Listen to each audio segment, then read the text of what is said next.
Well, they will eventually fall in there if you hit it hard enough. What am I at now? Man, I'm like 4 minutes. Oh man, there's no way. There is no way. Welcome back, everybody. And today I'm back with 3 fun items for kids and adults alike. 2 of them have the word tiny in the title. Can these tiny items provide big fun or be a big bust? Let's find out in today's video, starting with the tiny Atari 2600.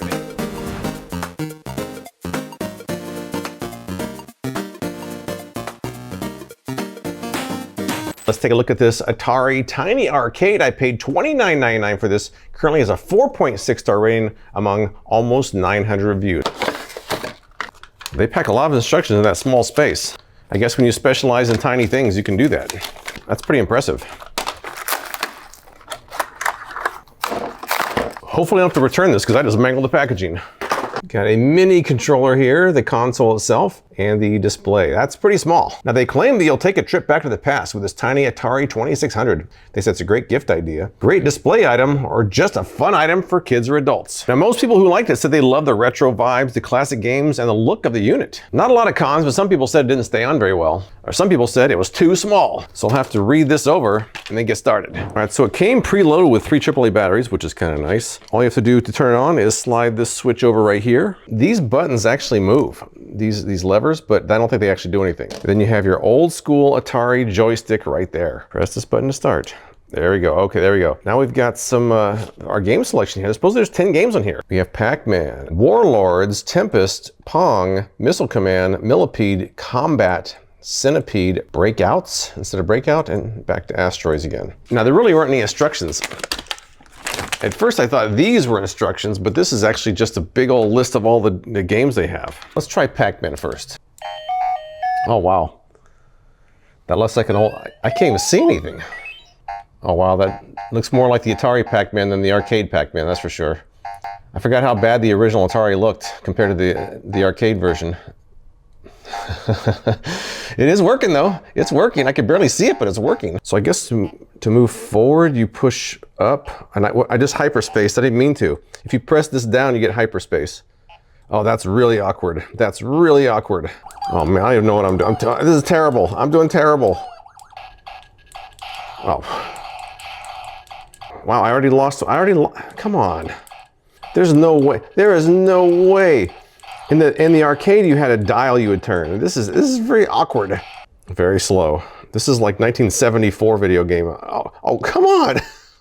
Yeah, the audio sounds accurate. This joystick just, it's very awkward to use because it's so small. I don't think I was very good at Breakout either back then. I was good at Asteroids Deluxe. Regular Asteroids I struggle with. I'm getting better. Maybe I'm getting better. Maybe I'm better in my 50s. Oh, I shouldn't have said anything. I have to say that it is accurate to what the original Atari was. And even back then, some of those games are kind of awkward to play. But the video is accurate. The audio is accurate. Everything's accurate. It's just very small. I don't think the controller feels overly responsive, maybe like the original Atari was, but maybe just because it's so small. I would say some of the games feel like more of a novelty. Some actually have gameplay value. It might be more of a display piece for some people than an actual playable game, although you can play them. It is playable. I think between the playability and the novelty of it and just the overall appearance, it is worth it to a lot of people. But for me, it may be a bit too small for my aging eyes and my clumsy hands to get much gameplay value out of it, but I will use it as a display piece and I think it looks nice for that. So in the end, I thought it was kind of fun, but it's kind of awkward at the same time. I think a lot of people will find the novelty kind of fun for a while and it'll become a display piece, which is fine, which is what it's going to become for me. I'm not sure about the playability, but it is kind of fun. And while we're talking about tiny, let's try the tiny ice cream maker.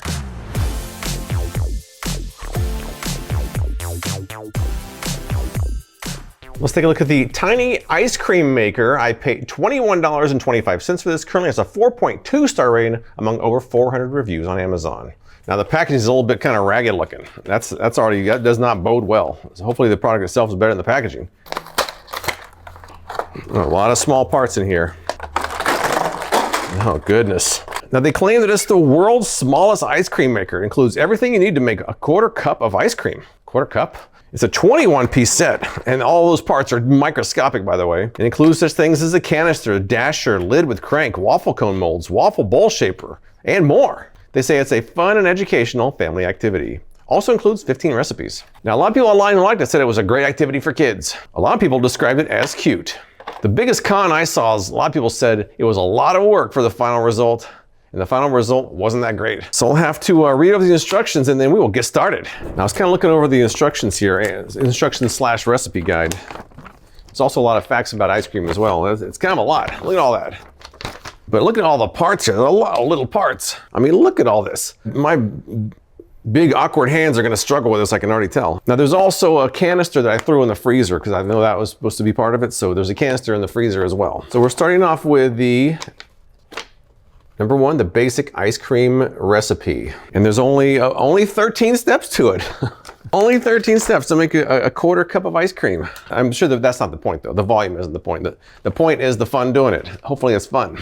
All right, first thing you're supposed to do, they said in a small bowl, this is about the smallest bowl I have that's clear at least, quarter cup of cream, quarter cup of half and half, 1 tablespoon of sugar, half a teaspoon of vanilla extract. Mix all the ingredients together and chill them for 20 minutes. This is kind of weird doing this right after doing the Ninja Swirl, which is a much different process for making ice cream. I think that's pretty well mixed up, so we're gonna put this in the fridge for 20 minutes like they state, and then we're gonna start churning. All right, let's pull everything out of the freezer and get started. And I picked a bowl that is a little bit taller than the canister itself. Step 1 is to remove the metal canister from the freezer and put it inside a sturdy bowl. Next up, put about a quarter cup of our chilled mixture into the canister. That's not full, that is not full. Next up, we put the dasher into the metal container, and it fits snugly. Fill the bowl halfway up with crushed ice. Sprinkle a tablespoon of salt over the ice. Next, pour 2 tablespoons of water over the salt and the ice. Add more crushed ice until it reaches the top of the container. I feel like this is already more work than the Ninja Swirl was. 2 more tablespoons of salt. Holding down the 2 tabs with one hand, begin turning the crank. Turn it slowly and in one direction. As your ice melts, the freezing brine will get even colder. Keep turning the handle. You should begin to notice that the handle gets a little harder in about 15 minutes. I'm reading the instructions, so I have to do this for 15 minutes. 15 minutes! And then when this starts to harden, I have to go faster for another 15 minutes. I have to do this for 30 minutes for a scoop of ice cream, like a spoonful? Oh man. So in 15 minutes, I'm gonna start going faster. In 30 minutes, we should have ice cream. 30 minutes. Here we go.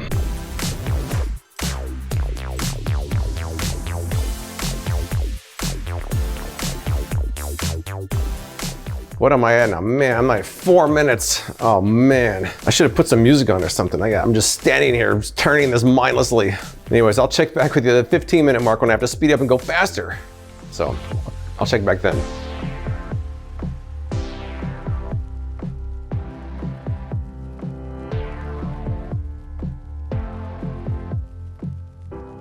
All right, it's been 15 minutes now. I think I can start spinning faster, but let me show you how it looks so far. I guess it's thickened up a little bit, but not a lot. So now I'm supposed to go faster for the 15 minutes. There's so many things I don't like about this. The worst part being that this handle is it's rubbing against your fingers because it doesn't spin. It's solid, and there's a little ridge in here that every time you make a revolution, that ridge scrapes against your fingers, and after a while, I feel like I'm gonna get a blister. It is thickening up, so that's a good thing, but man, I have to go faster for 15 minutes. This is rough. I can't fathom a little kid doing this for 30 minutes, not 15, 30 minutes. I can't imagine it. I feel like it's gonna be ice cream-ish by the time it's done, but is it worth all that for like 1 bite of ice cream? Man, got about 15 minutes of this to go, and then I'll check with you then and let you know how it turned out. And my hand's getting uncomfortable. This one right here, holding it in place that long, it's getting uncomfortable. Wow, I feel relieved now it's over. It says, remove the canister from the bowl of ice and wipe off all the salt water off the canister and lid. Carefully pull the lid off and pull out the dasher. It looks like most of the ice cream is on the dasher. There's not much in there. Use the tiny spatula. Where's the tiny spatula? The tiny spatula to scrape it off back into the container. Okay, that's working. I need to scrape this in there because I don't have that much to begin with. I'm gonna have like about 2 bites worth, and that's about it. So, some nice, delicious, runny vanilla ice cream. I got 2 servings. I got 2 servings. What do you guys think? Does that look like a delicious vanilla ice cream that took me 30 minutes of spinning to achieve? Here we go, down the hatch. I can barely taste it, such a small spoon. Here we go. And we still have some more in there too. I got 2 spoonfuls. All right, my cramped left hand and my blistered right hand want to hate the recipe, but it doesn't really taste that bad. I was gonna make another recipe, but I'm not doing it. That's too much work. That's too frustrating. And you can downvote me all you want and leave the most hateful comments I didn't do it right. I'm agreeing with the minority of people on Amazon. This is too much work. The directions aren't very good. It's too much work. There's all these tiny parts, I don't even know what they are. 30 minutes of spinning this horribly uncomfortable handle that has this ridge in here that scrapes your finger every time it goes around. I like the idea of it. It's cute. But by the time you actually get to the point where you're spinning this thing, your kids are gonna be out doing something else and you're stuck doing it by yourself. I like the idea, it's cute, but kids are gonna lose interest fast. So I've gotta say, I'm not a fan of this product at all. I think a lot of kids are gonna lose interest before you're done making it. I like the idea of it, but I don't think it's executed very well. And finally, on the low-tech side, let's try this, which is a magnetic toy for kids called the Magnatab.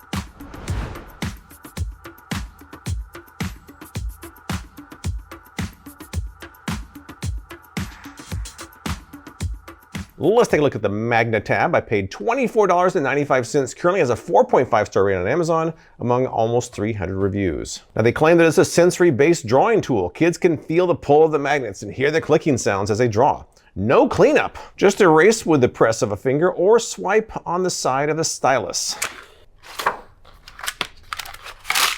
These are not instructions, just a little flyer in there. Is there a stylus? Oh, there's a stylus right here. It looks like they say you can just press it with your finger. Oh yeah, you can. Oh yeah, you can. That alone is kind of oddly satisfying. Now they say you can use the side of the stylus too. Let's see. Now the pros, the people that like it, some people said it's fun, interesting, holds interest, and is a good value for the money. The main complaint I saw is that some people said the magnets got stuck. No real instructions to use, so I guess I'll have to just get started using it. I'm kind of looking forward to trying the Magnatab. It kind of reminds me of the Magnadoodle back in the day. Will I feel like a toddler or an artist doing this, or both? Let's find out. And here it is. I haven't really messed around with this too much. Let's take the stylus out. Let's just kind of see how it works. You can kind of feel that those balls come up and attach the pen. That's kind of cool. Oh, that is oddly satisfying. It's almost like toddler ASMR. I like the sound. Maybe parents won't. I'm going to use this part of the stylus to erase it. I think that's what you're supposed to do. And apparently if any don't go down, you can just pop them in with your fingers. You're all set. I'm just going to do the letter F.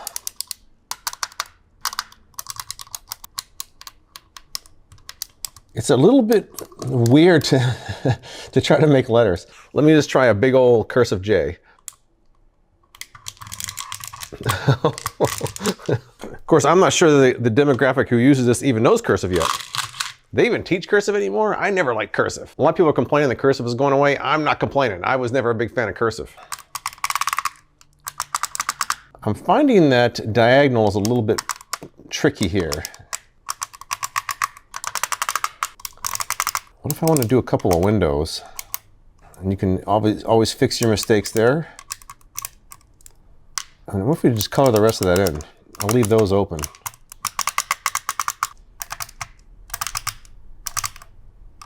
There you go. What do you think about that? You know, erasing it's kind of oddly satisfying too. All you have to do is turn the whole thing over, and then you fill in the entire board. When I turn it back over, a few of them fell in, but most of them didn't. What if I do this? Well, they will eventually fall in there if you hit it hard enough. If I tap it at all, some will fall. Wow, quite a few of them fell. I like this one. What I like about it, there's no Wi-Fi, there's no app, there's no batteries. It's low tech, and sometimes low tech is good. All right, so this one I have to say I'm a fan of. I think it's mainly for kids, but I think some adults might actually enjoy it too. If I still had little kids, I'm sure they would enjoy this on road trips. But that's all I've got. If you've tried any of these products, tell me what you think in the comments below. I appreciate you watching, and I'll see you next time.